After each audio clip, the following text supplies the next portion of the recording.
And I mean, I still, to this day, Don Juan has a movie coming out about Howard Ashman, so it should be out soon. And make sure you guys all check it out. It's going to be great. Thank you so much. Thank you. Howdy. Oops, that's really loud. Well, first of all, I am It's not as easy as it looks, is it? No.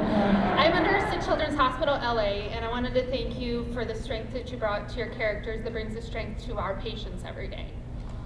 Wow. Now, my question for you guys is, besides the music in your own movies, do you have a favorite song and or album, other Disney song and or album? Oh, There's so many. you answer. Oh my gosh, I mean, I love the Sherman Brothers. Oh my gosh, I mean, other than the Alan Menken, Howard Ashman, yeah, Richard Sherman, oh my gosh. Mary Poppins is my favorite movie ever. And yeah, it still holds up, doesn't it? It's still brilliant. And I got to work with Richard. He's having his 90th birthday this summer. So we were invited to his party. I can't wait. But he and I worked together on the Peter Pan re-release. He found in the trunk these lyrics to a Neverland song that had never been done, it had been lost. And I got a call and said, I've written this melody to Neverland, so I got to actually record with Richard and work with them. It's on the Peter Pan. You can find it if you have it in your living room somewhere. It's on the special feature thing.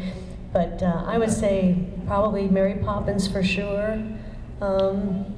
What else? I'm gonna say Mary Poppins too. Yeah, I mean it's so great. I love it's Mary so Poppins great. so much, but I don't have an answer off the top of my head. Like everything floods in at once. It does. But I love, like, You know, shows. they always hire, Disney always hires great composers and lyricists. They're so smart about that. You know, there's really, I mean, there hasn't been, now Lin-Manuel, I mean, come on, I mean, it's great. Wow. Yeah. It's, they're geniuses at casting the right people for the projects. Do you have a favorite? I'm curious. My favorite is Hunchback of Notre Dame, followed by Beauty and the Beast. Notre Dame, it was so underappreciated to me by the critics. I think it's a genius film. I really do. And I know that Alan Menken is so proud of his work in that. He worked so hard on that. And I mean, that opening segment, it's one of the greatest in any film ever.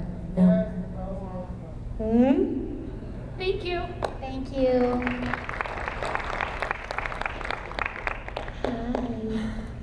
I'm nervous all of a sudden.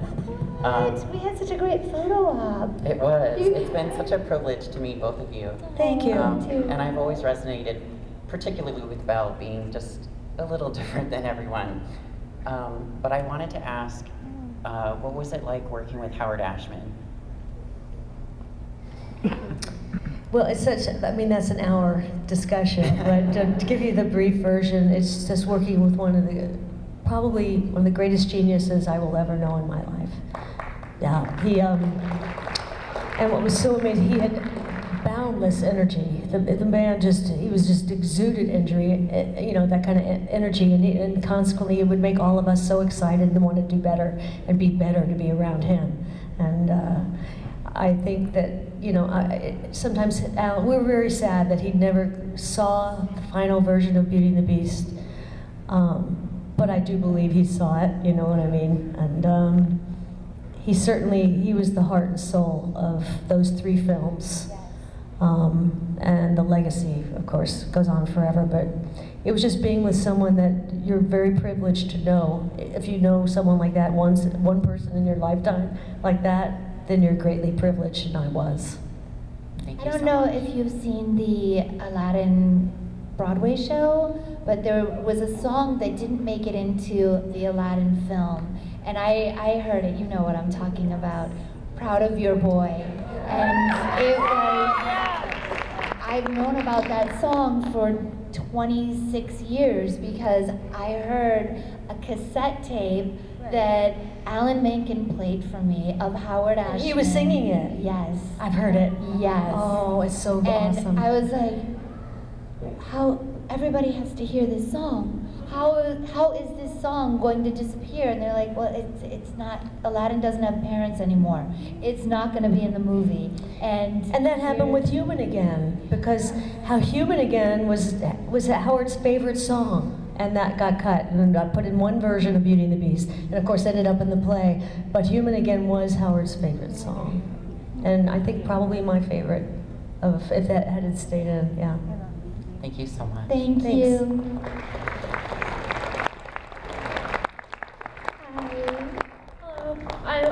I know you probably heard a lot of like fan stories. I was just wondering which one is your favorite you've heard.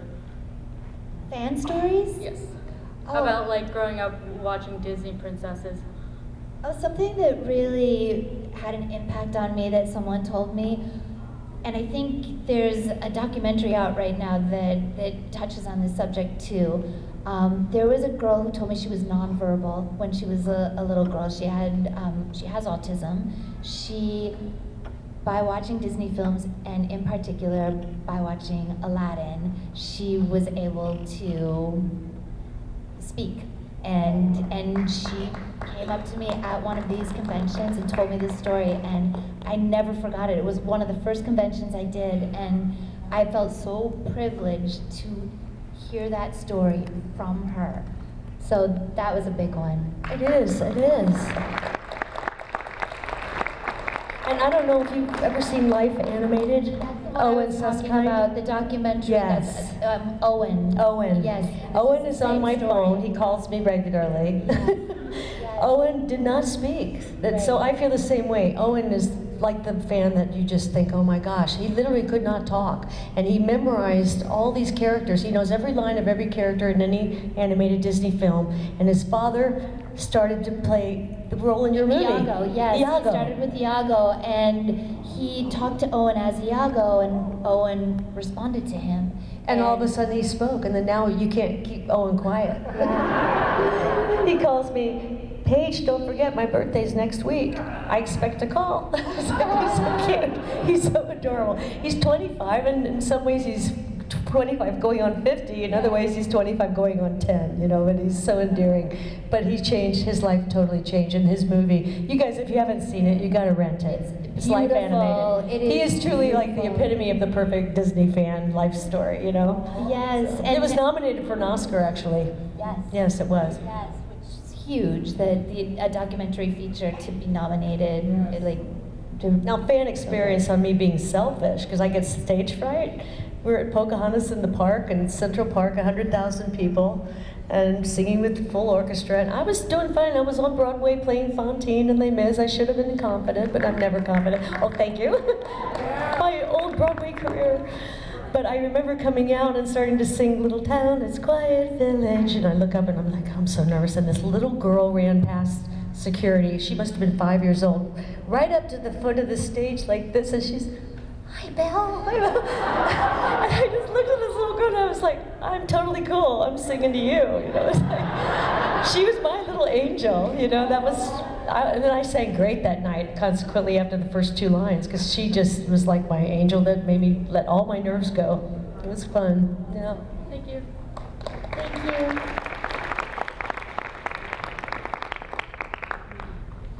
Oh, are you okay? Good catch with that. Are you okay? I tell you what, you want to just We were sitting too long. You want to just sit down? Did you get a cramp? Yeah. Yes, don't you hate that when you get a cramp? Everybody move your legs so sitting on the floor. I grew up watching Beauty and the Beast, all of the movies together, Aladdin, all of the movies together. I was wondering what your favorite movies are from Disney that you're not in, other than Maleficent, Paige. Okay. Well, you already know Mary Poppins because we talked about that one. Yeah, and everybody knows I'm gonna say Beauty and the Beast because that had a huge impact on me. It did. I mean, it was because I was already working with Disney, and then the movie was so great. I was like, oh, it was just. Earlier today, you know what happened. We were in the green room having lunch, and someone asked to have Paige do a call with a little kid, and she was talking to this kid on the phone, and I was all of a sudden a She kid started again crying. myself. I She started started crying. I was crying. like, I'm fangirling, like hearing her speak as Belle. It brought me back. It was so incredible. So for me, that is my favorite, besides the one that I'm in. Oh, thanks, Linda. That was kind of cool. I haven't done that lately, but it's a friend and a little girl who's 5 years old, birthday, and she wanted to know if Beast and I could come to her party today. I was like, no, Beast is busy at the castle, but it's like, oh, it's so adorable. Oh my gosh, that's so hard to pick because I love all the Disney movies. I think I'm very partial to Bambi. I love Bambi so much, and I love Dumbo. I mean, that's of my childhood. Yeah. So. All right, I do hate to be the villain, but we are down to our last few minutes here, so we'll go and do the last 2 questions. We'll be quick. Well, yeah, fire them off. We'll answer really Speed quick. round, very Yeah, speed round. All right. My question is, like at the time when, like before, like your guys' movies came out, like the animation industry was like doing really badly. Like Right. no one was taking it seriously, and That's right. even animators were not allowed to come up with ideas or even put any sort of subject in they didn't think kids would understand. And in the years since, not only has technology improved, but now we got cartoons aimed at adults, aimed teens, and even with kids shows, they're including like topics and ideas that would never fly back then. And I was wondering if you guys have ever come across like a animated movie or cartoon that kind of grabbed your attention, like, wow, they'd never make that back then. Wow, I think there's a lot of them that we've made now that we could do. Look at Milan, how far advanced that was. They would never have done that back in the 50s or 60s. They just would never have done that. So I mean, it's there again, I go back to Howard Ashman. Look at all these great movies we have, how blessed we are. Think of what, if we had never had Ariel and Belle and Jasmine and these incredible movies that created the legacy. It's just getting better and better. It's wonderful. Thank you for your question. Thank you. Hi. Hi. Hi.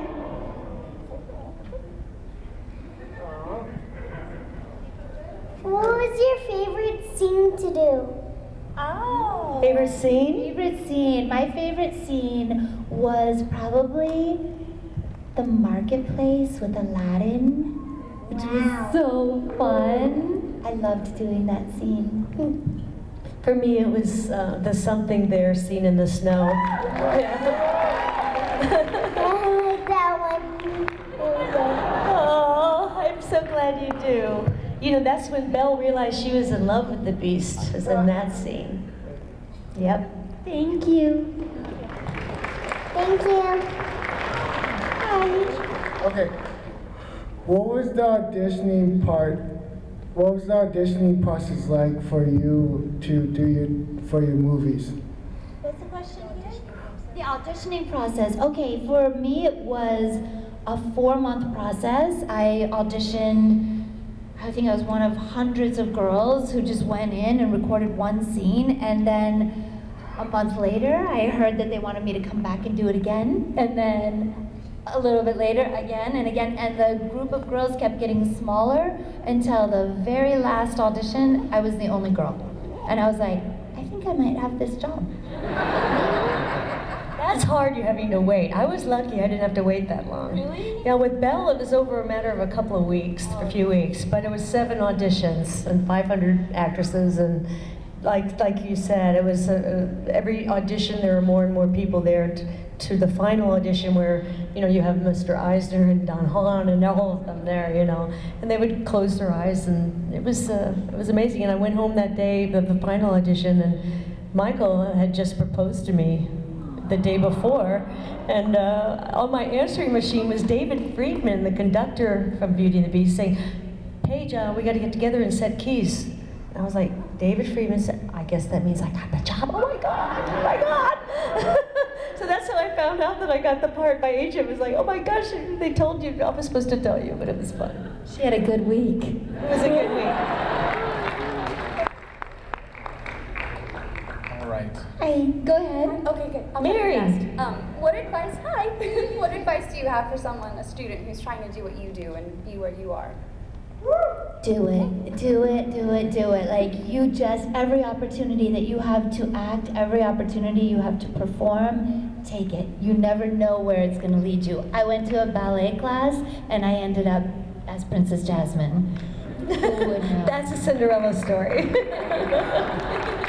I mean, a lot of things happened in between, but yeah. You know, my husband and I, we teach master classes on theater, and the advice we give is just always be prepared, because you never know when your chance is going to happen. So if you do the homework, you do the practicing, you have your voice in shape, your acting chops in shape, all of it, you be prepared, and then when that time happens, you can't say, I wasn't ready.